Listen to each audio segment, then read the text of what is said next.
ফেসবুকের নিয়ম তো মেনে চলতেই হবে। 3 মিনিটের একটা ভিডিও প্রতিদিন দিতে হবে এখন থেকে আমার। সো সেই প্রস্তুতিই নিচ্ছি। সবাই পাশে থাকবেন, ফুল ভিডিও দেখবেন। এখানে আমার বান্ধবীর বাসায় বিরিয়ানি রান্না করেছিলাম, তাদের আবদার ছিল যে একদিন থেকে তারপরে ওনাদের মেহমান আসবে, বিরিয়ানি রান্না করে যেন দেই। তো এর জন্যই বান্ধবীর বাসায় একদিন বেশি ছিলাম।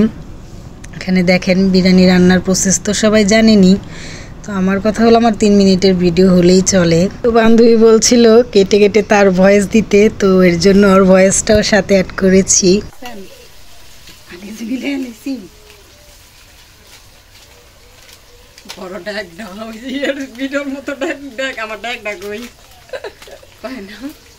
তোর বারা না বিরিয়ানি দিতেছে, আমি বন্ধু পালি না হাফ পালি আমারে না কইয়া গেছে গোলামের মধ্যে নারায়ণ তাকবীর কইয়া কইব মা আমার ডাক ডাক কই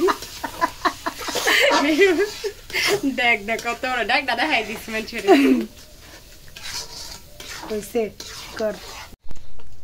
হ্যাঁ গোলাপন, এটা হ্যাঁ গোলাপন, হ্যাঁ গোলাপন কাকো। ওইখানে আমার বান্ধবীর জালে লবণ দিয়ে ফেলছিলাম, তো আমি জানতাম না। দেখেন এখানে সেই যুদ্ধ চলছে সসের ডিব্বা নিয়ে। রেডি 1 2 3 কথা কইছ না খারা। আমার সুন্দরী বান্ধবী সানস্ক্রিন মুখে লাগাইয়া তারপর এটা কি জানি কয় এত বড় আলমবাড়ি কি জানি কয় রে খন্তা, আলমবাড়ি একটা খন্তা নিয়ে লড়াচড়া করতেছে। কড়াইছে খন্তাই বড়।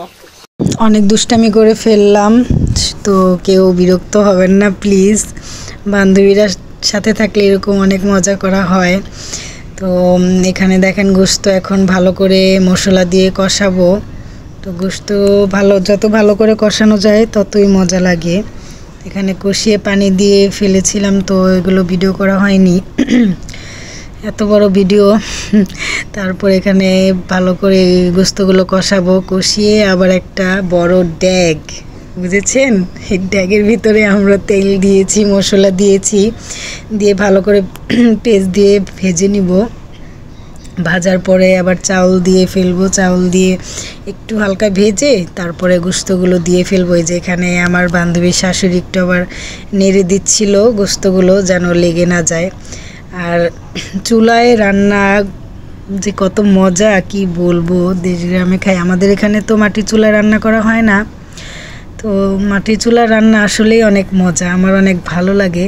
দেশ গ্রামের সব কিছুই কেন যেন আমার অনেক ভালো লাগে শহরের থেকে। আসলে যে যা পায় সেটার থেকে অন্যটা বিপরীতটাই মানুষ চায় বা আফসোস থেকে যায়, এটাই আসলে বাস্তব। তো এখানে দেখেন গোশত দিয়ে দিচ্ছি, দিয়ে ভালো করে এটা মিশিয়ে নিব।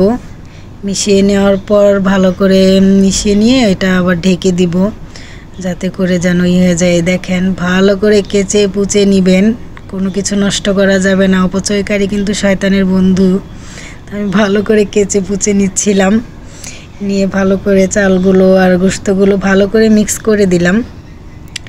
দেওয়ার পরে ভালো করে ঢেকে দিব। ঢেকে দেওয়ার পরে একটু পরে আবার খুলে আবার একটু ঢেকে দিয়েছিলাম, আবার নেড়ে দিয়েছিলাম, এরকম করে রান্না করলাম।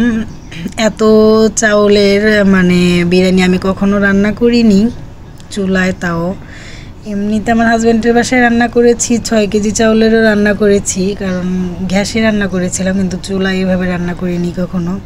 এই যে এখানে পায়েস রান্না করছে আমার বান্ধবীর শাশুড়ি, উনি অনেক ভালো একটা মানুষ, ওনাকে আমার অনেক ভালো লাগে। এই দেখেন আমার বিরিয়ানি হয়ে গিয়েছে মাশাআল্লাহ, সুন্দর। এখন একটু ঢেকে ভাপা দিয়ে রাখলেই ভালো করে আরও ঝরঝরে হবে। সো কেমন লাগলো আমাদের ভিডিওটা সবাই জানাবেন।